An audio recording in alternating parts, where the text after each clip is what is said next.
นมเป่งรีเจทีนี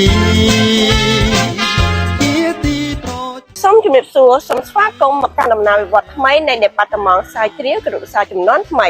ក្នុងនាមជាផ្នែកមួយដ៏សំខាន់នៃវិទ្យាស្ថានភាពអប់រំយើងបានបន្តបេសកកម្មយ៉ាងសកម្មនៅក្នុងការកែលម្អគុណភាពអប់រំនៅក្នុងប្រទេសកម្ពុជាសម្រាប់ឆ្នាំសិក្សា2025-2026នេះ NTPRD យើងបានបោះជំហានយ៉ាងលេចធ្លោតាមរយៈការបណ្ដុះបណ្ដាលការស្រាវជ្រាវនិងការច្នៃប្រឌិតបច្ចេកវិទ្យាអប់រំដំណើរការបានចាប់ផ្ដើមនៅថ្ងៃទី22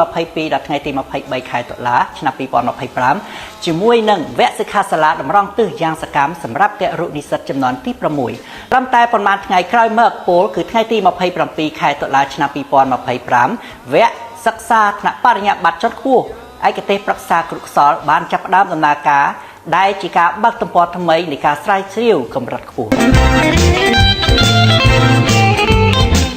មិនត្រឹមតែរៀននៅក្នុងថ្នាក់ប៉ុណ្ណោះទេគរុនិស្សិតចំនួនទី6ក៏បានពំនាំនៅចំណេះដឹងផ្នែក STEM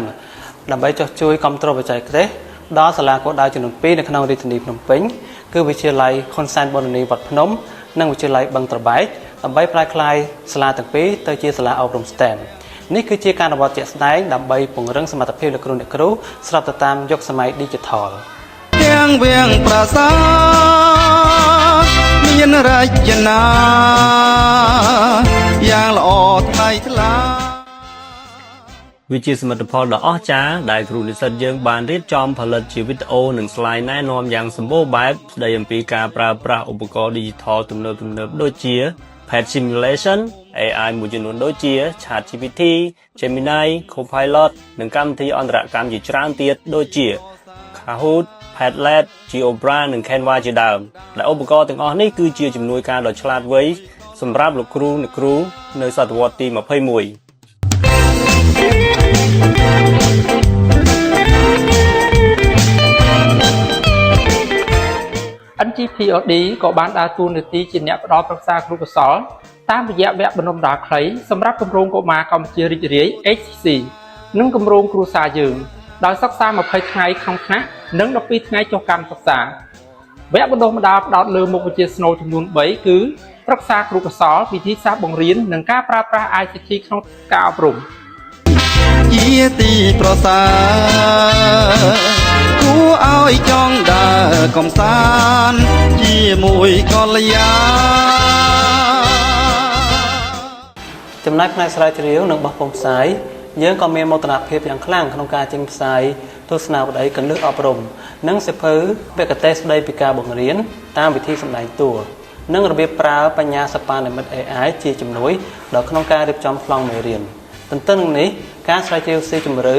តម្រូវស្ដីពីការអភិវឌ្ឍវិជ្ជាជីវៈគ្រូបង្រៀននៅកម្ពុជាក៏ត្រូវបានធ្វើឡើងដើម្បីជាទុនសម្រាប់គោលនយោបាយអប់រំជាតិនៅខែឧសភានិងមិថុនាឆ្នាំ2026ខាងមុខនេះគរុនិស្សិតទាំងអស់នឹងធ្វើការចុះកម្មសិក្សានៅវិទ្យាល័យហ៊ុនសែនបូរនីវត្តភ្នំវិទ្យាល័យបឹងត្របែកនិងវិទ្យាល័យព្រែកលៀបសាលារៀនចំនួនថ្មីដើម្បីបំពេញលក្ខខណ្ឌនៃការបណ្ដុះបណ្ដាលថ្នាក់បរិញ្ញាបត្រជាន់ខ្ពស់ឯកទេសប្រឹក្សាគរុកោសល្យល្អថ្លៃថ្លានាពេលថ្មីនេះរាជរដ្ឋាភិបាលកម្ពុជាបានចេញអនុក្រឹត្យលេខ37 អនក្របកចុះថ្ងៃទី10មិនិនាឆ្នាំ2026ស្ដីពីការកំណត់និងការពិពណ៌នាមុខតំណែងវិជ្ជាជីវៈគ្រូបង្រៀនក្នុងនោះក៏មានមុខតំណែងគ្រូប្រឹក្សាគ្រូកោសល្យចាប់ពីកម្រិតមត្តេយ្យសិក្សារហូតដល់គ្រឹះស្ថានបណ្ដុះបណ្ដាលគ្រូផងដែរគួរឲ្យចង់ដើរកំសាន្តជាមួយយើងខ្ញុំទាំងអស់គ្នាសូមអរគុណ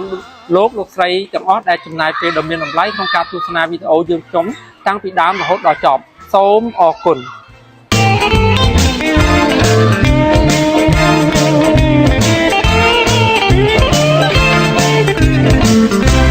ភ្នំពេញរាជាធានីជាទីប្រជុំជននីមានទាំងមាគីដ៏សឹងស្អាតស្អាតទាំងវាងប្រាសាទមានរចនា